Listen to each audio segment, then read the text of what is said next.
chiaramente tengo sempre a precisare che ancora la tecnica è in fase di miglioramento, quindi chiaramente i risultati ancora non sono precisi. Questa è una fotografia del ragazzo, per cui si possono aprire anche diversi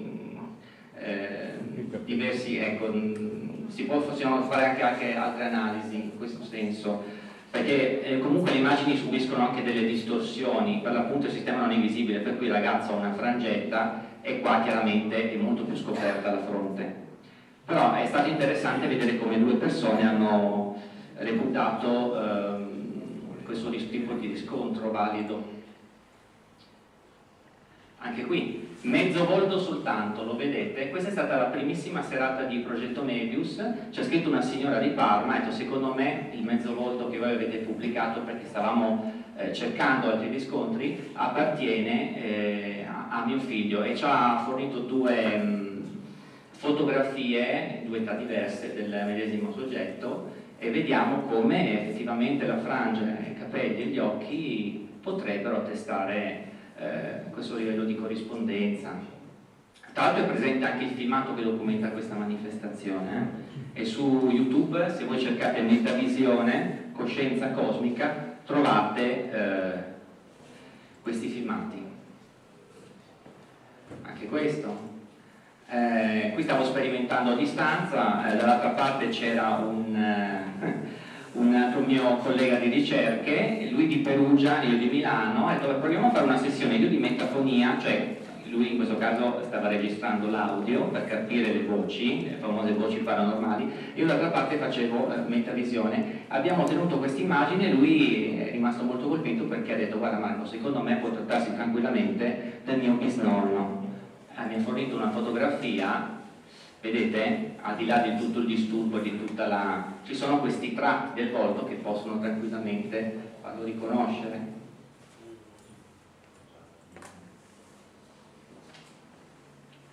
Vedete quest'altro signore con i baffi, adesso qui sta, ecco, è molto più chiaro, molto disturbata l'immagine. Viene da me la mia vicina di casa e mi chiede: Marco, ascolta, come vanno le tue sperimentazioni? Ecco, bene, se vuoi ti mostro qualche immagine, comincio a farvi vedere tutta una serie di slide, arriviamo a questa immagine, prende, si alza e se ne va via. Dico: caspita, cos'è successo? Torna dopo 10 minuti con una foto sul corretto: Marco, secondo me questo è mio padre.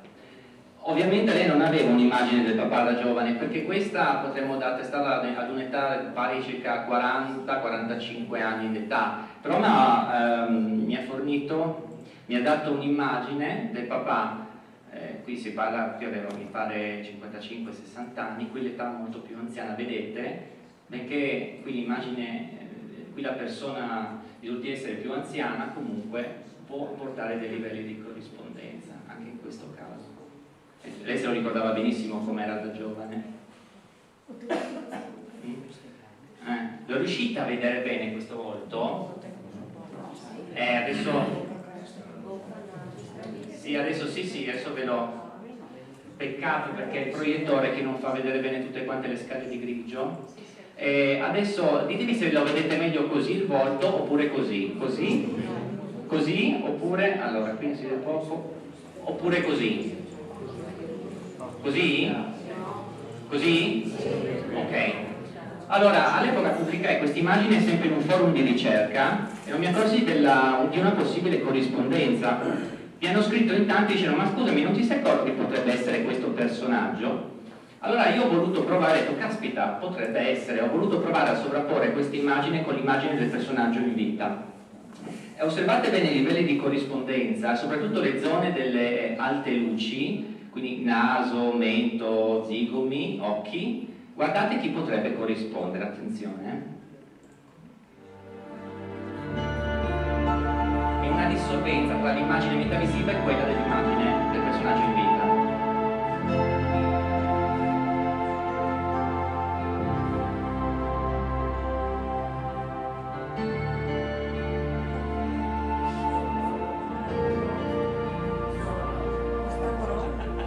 Gustavo Adolfo, grande maestro e padre della metafisica degli anni passati, grande medium, onnipresente nelle sperimentazioni di questo genere.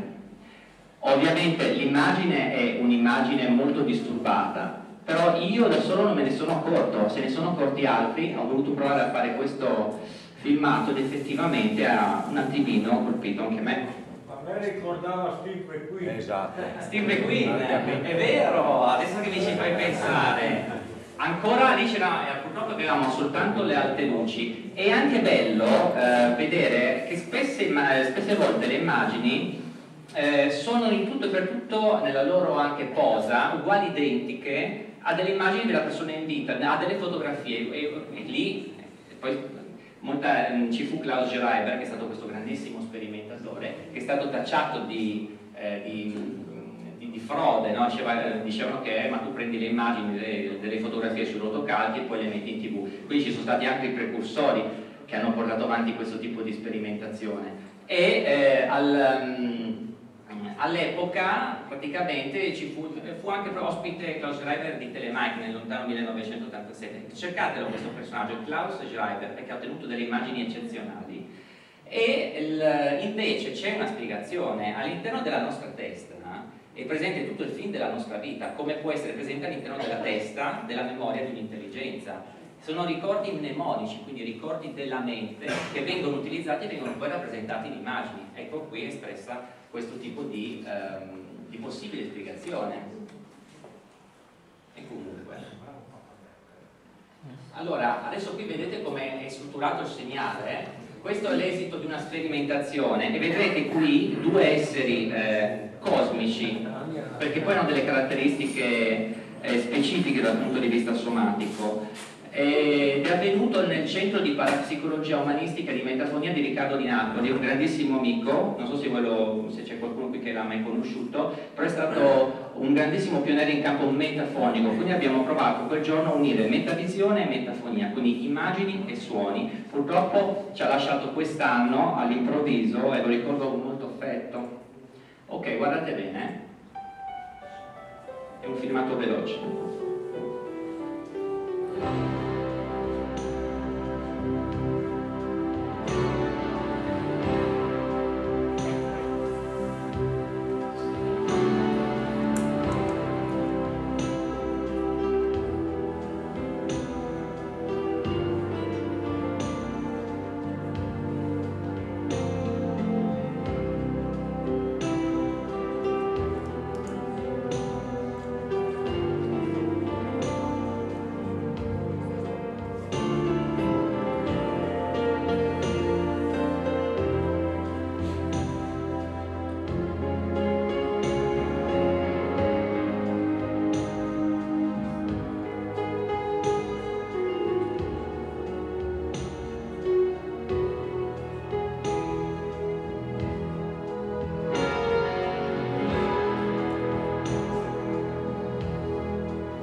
L'arcata sopraccigliare molto ampia anche, e lì l'altro personaggio con i tratti sempre un po' leonini,